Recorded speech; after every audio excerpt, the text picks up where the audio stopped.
Okay, so either you watched my previous video and now you know how to play an E major or E minor, or an A major or A minor, or you just already know how to do that. If you don't know how to do that, you need to know those for this video. So go back to my other video on basic chords, check that out if you need to.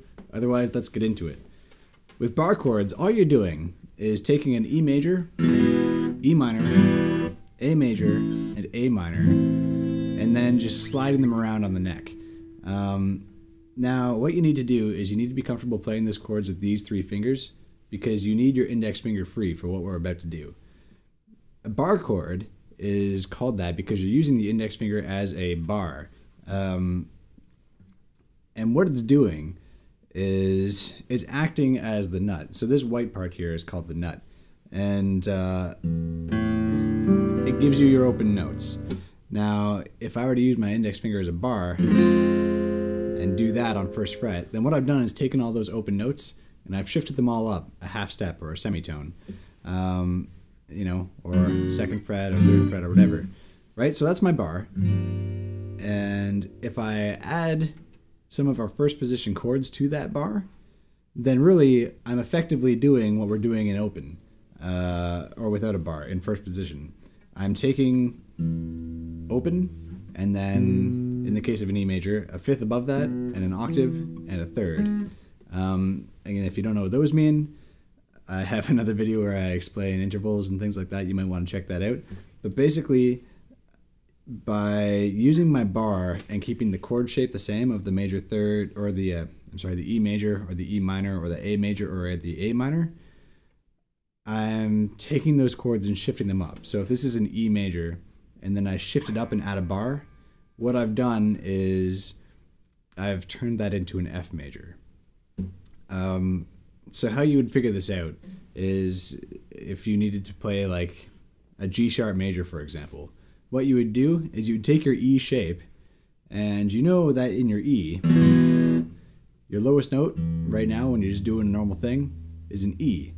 So the approach is step one, figure out where G sharp is. So you'd go E, F, F sharp, G, G sharp.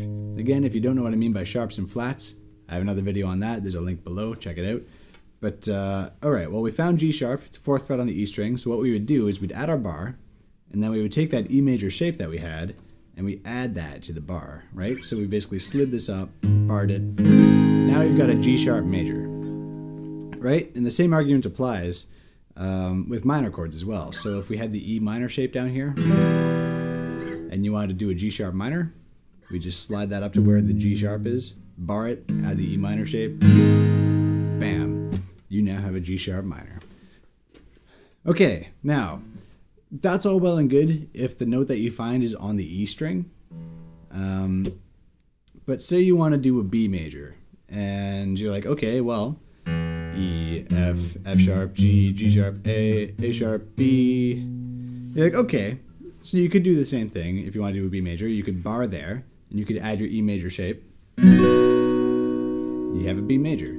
But 7th fret, we know, is the same as 2nd fret on the A string. So, since our root in this case is B, and we found it on the A string, then what we'll do is we'll bar, and instead of adding an E major shape, we're going to add an A major shape. A major shape, because the note that we found was on the A string. I hope that makes sense. So here's our normal A major. If we bump it up 2 frets, add a bar, now it's a B major. Okay, and you can hear that that sounds more or less the same as the B major we did up here with our E major shape, right? So same note, just 2 different ways to play the chord. Here it is with an A major bar chord. Here it is with an E major bar chord. Once again, the same rule applies with the major and minor thing. So over here, if we wanted to make that minor, we just take that off, right? Because now this shape is like an E minor, right?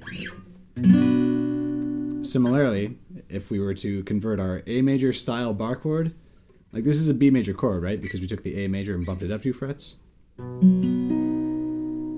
Well, if we just change that A major shape, right, to an A minor shape, do the same thing.